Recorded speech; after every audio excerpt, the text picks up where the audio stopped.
Okay, we are here at the Jackson Healthcare for Women Center with Dr. Darden North, here to talk about his third book, Fresh Frozen. Thank you for having us at the Healthcare for Women. Thank you, Karen, for being here today. Okay, so this is your third novel, Right. or thriller novel. Yeah. Right. Okay, how long did it take you to work on this? It took about 2 years to get Fresh Frozen out, which is quite a bit different from the 10 years it took me for my first book. Mm-hmm. So I'm getting a little bit faster, I guess. Okay, so you feel like maybe you can't have much time to write, right? No, I'm a full-time OBGYN physician here in Jackson, and so I have to write at night or on the weekends, and I don't have a set time of day that I write. Mm-hmm. I'm certainly not writing while the patients are waiting in the waiting room. I like to make that perfectly clear. But the difference in the way I wrote this book, I did try to use an outline of sorts, so it helped me a little bit toward the beginning, as far as speeding up the process. If I had a set time each day or didn't have a regular job, which I certainly cherish and enjoy, I think I could do it a lot faster. Well, and your job brings a lot of concepts to you that you use in your books. Well, there are medical thrillers, in that there is a doctor and medical situation in each book that I've written, and I think you have to be out in the public, or at least I would think, out doing something every day to keep your mind stimulated to write. I think it would be hard not to be able to be. I would think it would be hard to be creative if you didn't have some kind of constant stimulation. Right. They say write what you know. Exactly. So exactly. But again, I'm not copying anybody's particular patient's problems or whatever. But gee, I'd hope not. No, I'm not. But and again, in this third book, Fresh Frozen, I had to sort of reach out of the general medical knowledge that I had, because it gets into the concept of frozen embryos and frozen human eggs and donations and some things like that I certainly don't deal with on a regular basis. So I had to do a little research and kind of reaching out of the box, you might say. Mm-hmm. So facilities like you described exist? Oh yes, for sure. The concept of people being able to sell their eggs and not really sell their embryos, or not really sell, I guess, but be compensated for their for donating these materials, you might say, I guess, is legal. Mm-hmm. And in fact, the technology is out there, and there are only a few centers that are able to do it. The center here at the University Medical Center can. Okay. But it's some new and exciting technology that might sound like science fiction to some, but it's not. Have you had any response from maybe more conservative readers who are concerned about the moral implications of what you're writing about? Well, no. The book has only been out a couple of weeks, and the response has been good so far. Okay.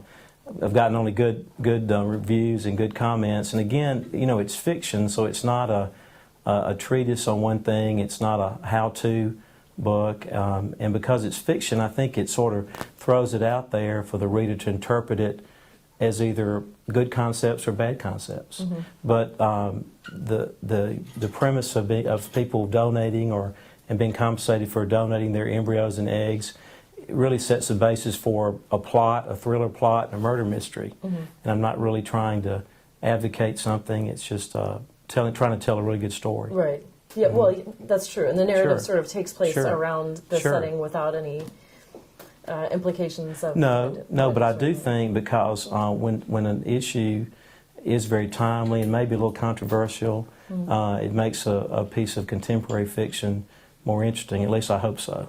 Sure, definitely.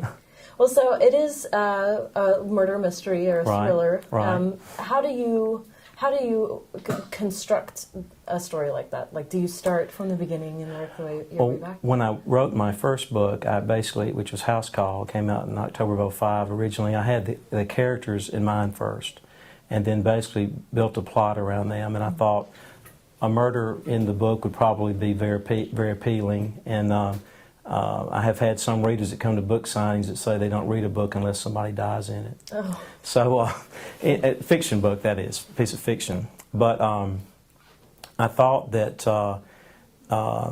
without giving away the storyline, and certainly we're not going to say who dies in the book, but I thought that there had to be some intrigue there built around a murder.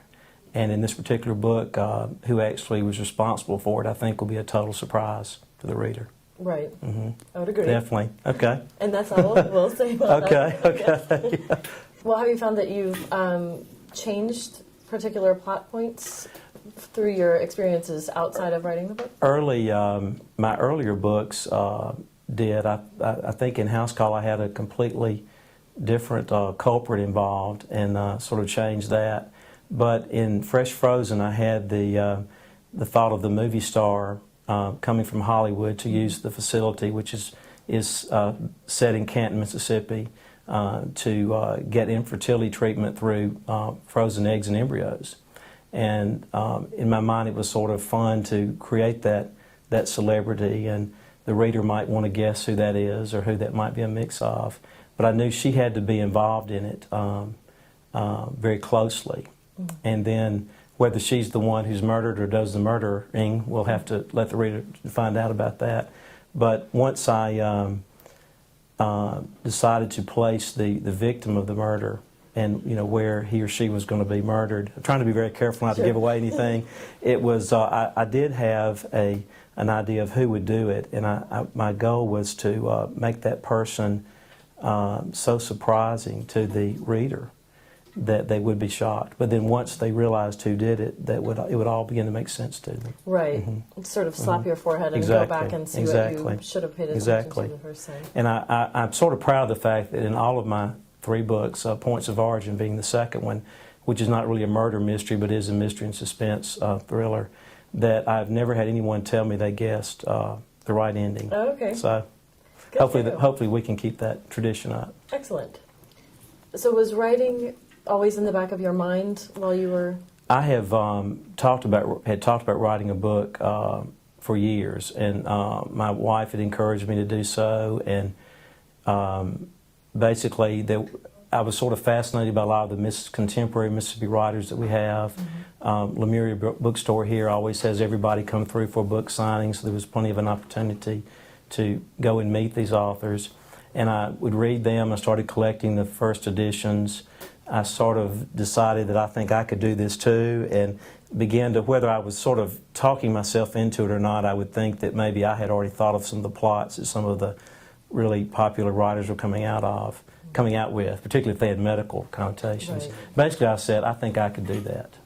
And I've always had a lot of outside interest, and basically just pulled the plug and said, let's go ahead and do it. Right.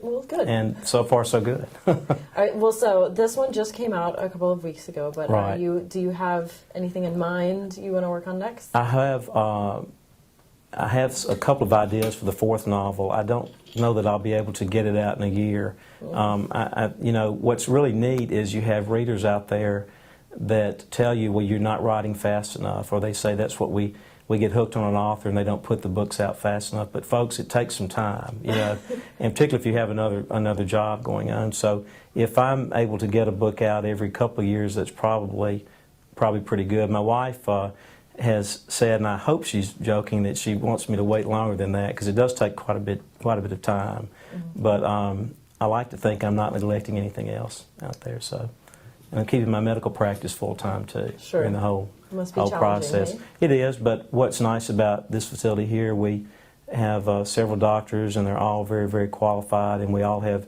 families and things that we like to do. So, and we take call, and patients understand that you can't be here all the time. Mm-hmm. Works out well. Well, good. Is there anything you would like to share about Fresh Frozen?